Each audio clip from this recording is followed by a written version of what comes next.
You've probably heard the equation to calculate the area of a circle, πr². But have you ever tried to visualize it or ever thought, why is it πr²? In this animation, you'll see why.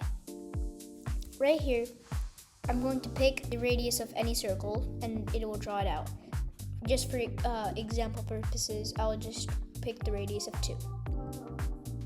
Right now, we've drawn a circle. Let's use our imaginations. What if the circle was made up of many rings that gave the illusion of this? For example, right here, this is not actually a circle. There are many rings surrounding it, giving the look of a circle.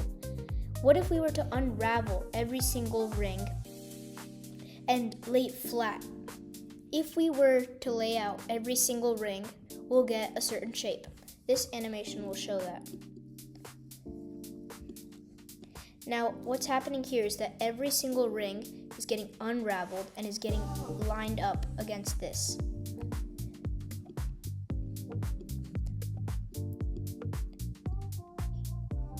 It's a triangle.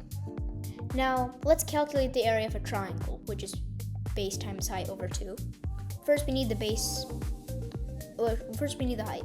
Right here, this height is the longest ring of the circle. In our previous animation right here, what's the longest ring? It's the circumference.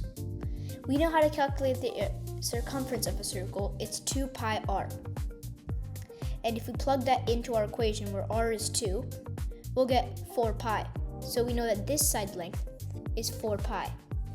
Now we need to calculate the base, which, if we go back to our previous animation or previous morph, the radius does not change at all, which means that this base is the radius of our circle, or 2. We can use the area of triangle, which is base times height over 2. We can plug it in. 4π multiplied by 2 is 8π. 8π divided by 2 is 4π. So the area of this triangle is 4π. Now let's calculate the area of our previous circle. We know that it's πr². We have pi times 2 squared. 2 squared is 4, and we still have pi. So we have 4π for the circle and the triangle. We see that they're both the same, which means that morphing this circle into this very specific triangle works. Let's be more specific. We know that this length, the height, is the circumference. What's the equation to calculate the circumference of a circle? 2πr. And the radius is just r.